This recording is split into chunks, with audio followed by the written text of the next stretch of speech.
శ్రీమాత్రే నమ. జయ గురు దత్తాత్రేయ నమ. ఈ వీడియోలో మనం కర్కాటక రాశి వారికి జూన్ నెల మాస ఫలితాలు తెలుసుకుందాం. మరి కర్కాటక రాశి వారికి ఈ నెలలో ధనయోగాలు పరిశీలిద్దాం. ఈ నెల ప్రారంభంలో లాభస్థానంలో 2 గ్రహాలు సంచారం, ముఖ్యంగా ధనాధిపతి లాభస్థితి. ఇది కేవలం మీకు సూర్యభగవానుడే ఈ సమస్త మానవాళికి ధనాన్ని ఇచ్చే గ్రహం. అంటే ఆరోగ్యం అవ్వచ్చు, ఉద్యోగం అవ్వచ్చు, ధనం ఏ రూపంలో ఇచ్చినా సూర్యభగవానుడి అనుగ్రహం ఉంటేనే జాతకుడు ఆరోగ్యంగా ధనవంతుడిగా ఉండగలడు. అటువంటి రవి మీకు లాభస్థానంలో ఉంటూ బుధగ్రహంతో కలిసి ఉండడం వలన అటు వ్యాపార వర్గం వారికి అటు విద్యార్థులకు కూడా అనుకూలించే అవకాశం ఉంటుంది. ముఖ్యంగా ప్రభుత్వ పథకాలు మీకు అనుకూలంగా రావడం జరుగుతుంది. అలాగే మీ కుటుంబ వ్యాపారం అభివృద్ధి చెందడం కానీ, మీ కుటుంబంలో ఒకరికి కొత్తగా ఉద్యోగం కానీ ఆదాయ వనరులు కానీ ఏర్పడడం వల్ల వ్యక్తిగతంగా కుటుంబంపై మీ యొక్క భారం తగ్గుతుంది. అలాగే రెగ్యులర్గా మీకు గవర్నమెంట్ సర్వీస్ అయినా ప్రైవేట్ సర్వీస్ అయినా ఉద్యోగంలో ఒక విధంగా ప్రమోషను బాధ్యత కూడా పెరుగుతుంది. ఉద్యోగంతో పాటు అదనపు ఆదాయం కూడా లభించే అవకాశం ఉంది. అంటే బుధుడు అక్కడ ఉన్నాడు కాబట్టి, అంటే లాభస్థానంలో మనకి ఎన్ని గ్రహాలు సంచరిస్తుంటే అన్ని రకాలుగా మనకు ఆదాయం లభిస్తూ ఉంటుంది. సో అందువల్ల ఏంటంటే మీకు ప్రస్తుతం అయితే ఈ రవి బుధ గ్రహాలతో అనుకూలంగా ఉంది. అయితే గురువు 12వ స్థానంలో ఉండడం వల్ల చాలా వరకు మీకు మంచి కార్యక్రమాలకి ధన వ్యయం జరుగుతూ ఉంటుంది.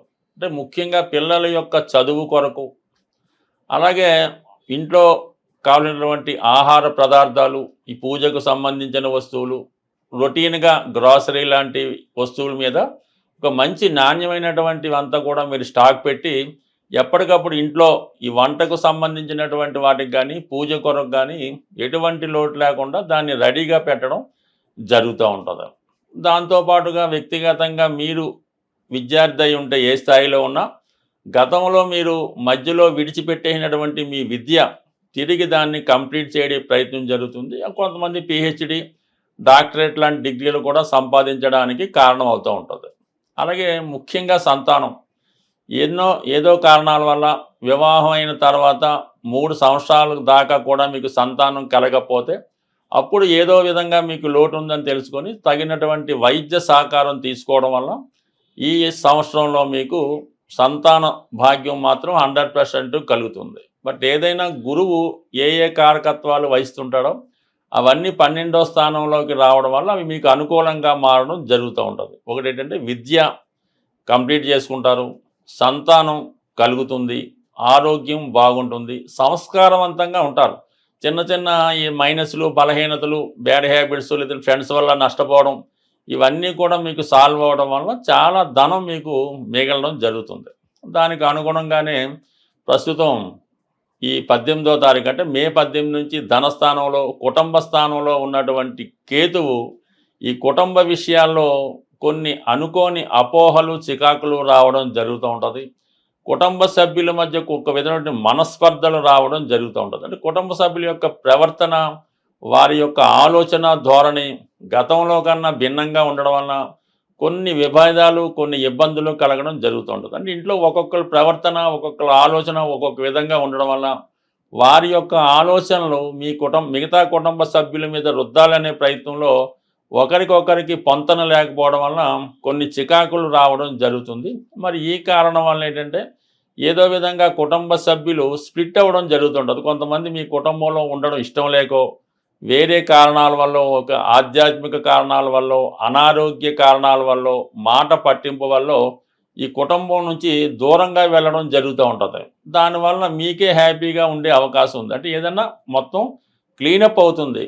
మంచివాళ్ళు, చెడ్డవాళ్ళు అన్నటువంటి విభజన జరిగి మీకు అనుకూలంగా ఉండవాళ్ళే మీకు సహకరించడం జరుగుతూ ఉంటుంది. మీ యొక్క ఆధీనంలో ఉండడం జరుగుతూ ఉంటుంది. అలాగే వ్యక్తిగతంగా మీలో కూడా ఒక విధమైనటువంటి మార్పు రావడం సహజంగా జరుగుతూ ఉంటుంది. అదేంటంటే గతంలో ఏదో విధంగా ఎవరికి పడితే వాళ్ళకి, దేనికి పడితే దానికి అనవసరంగా ఖర్చులు, ఈ జాలితోనో దయతోనో ఖర్చు పెట్టడం జరుగుతూ ఉంటుంది.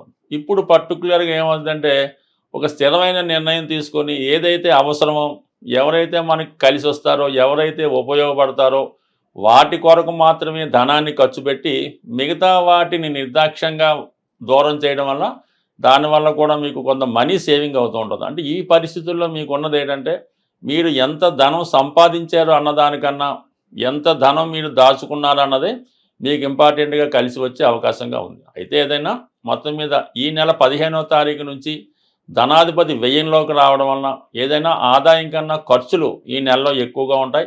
ముఖ్యంగా గవర్నమెంట్కి చెల్లించిన ట్యాక్స్లు వగైరా ఉంటాయి. ఏమాత్రం గవర్నమెంట్కి చెల్లించవలసినవి కానీ పిల్లల చదువు విషయంలో కానీ కంపల్సరీగా టైం టు టైం మీరు దాన్ని పెర్ఫెక్ట్గా పే చేయడం జరుగుతూ ఉంటుంది. అయితే అష్టమంలో రాహు కొంత ఇబ్బందులు అప్పుడప్పుడు కొన్ని ఎంత నిజాయితీగా వెళ్ళినా ఎంత పెర్ఫెక్ట్గా ఉన్నా ఏదో ఒక ఇబ్బంది, ఏదో ఒక స్ట్రగుల్, ఏదో ఒక అవమానం జరిగే అవకాశం ఉంది. కొన్ని నిందలు కూడా మీ మీద వచ్చే అవకాశం ఉంటుంది కాబట్టి బట్ ఏదైనా ఎంత జాగ్రత్తగా ఉన్న కొన్ని తప్పవు కాబట్టి వాటికి కూడా సిద్ధంగా ఉండండి. భాగ్యంలో ఉన్నటువంటి శని మీకు కొంతవరకు ఏకాంత జీవితాన్ని సింగిల్గా ఉంటే బాగుంటుంది అన్నటువంటి ఆలోచన కూడా కలుగుతుంది. ఈ కార్యక్రమంలో కొన్ని రోజులైనా మీరు ప్రశాంతంగా ఉండాలనే మీ ఆలోచన నెరవేరుతుంది. దీని కొరకు మీరు ఏదైనా ఒక పుణ్యక్షేత్రంలో కానీ ఒక ఆధ్యాత్మిక కేంద్రంలో కానీ కొన్ని రోజులు ఉండే అవకాశం.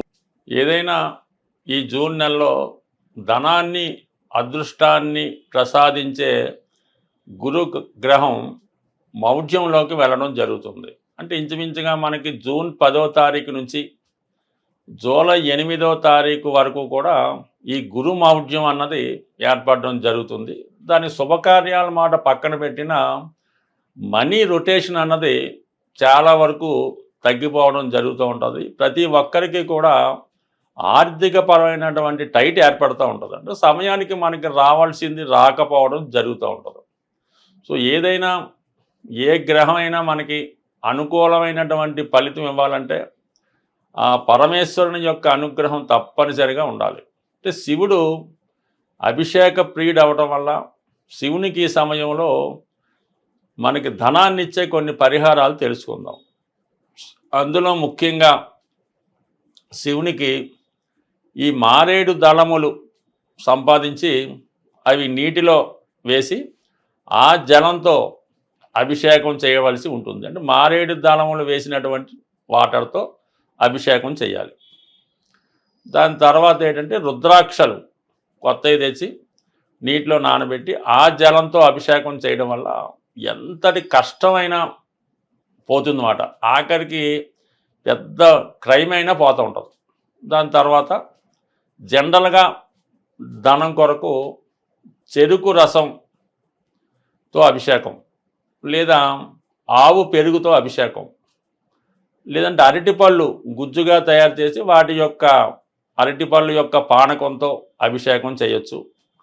దీని తర్వాత ఏంటంటే లక్ష్మీ అమ్మవారికి శుక్రవారం రోజు ఎరుపు రంగు పూలతో అలంకరించి పూలదండ వేసి మరి చలిమిడి వడపప్పు పానకం నైవేద్యంగా పెట్టి ఈ ప్రసాదాన్ని ముత్తైదువులకి, కన్య పిల్లలకి, 12 సంవత్సరాల లోపు పిల్లలకి మీరు వాళ్ళకి ప్రసాదం ఇవ్వటం వల్ల, అంటే ప్రసాదం అంటే ఏదో కాకుండా సంతృప్తికరంగా ఒక ప్లేట్లో చక్కగా ఈ వడపప్పు చలిమిడి పానకం వేసి హ్యాపీగా తినేలాగా పెడితే కంపల్సరీగా మీకు ఆ ఫలితం రావడం జరుగుతూ ఉంటుంది.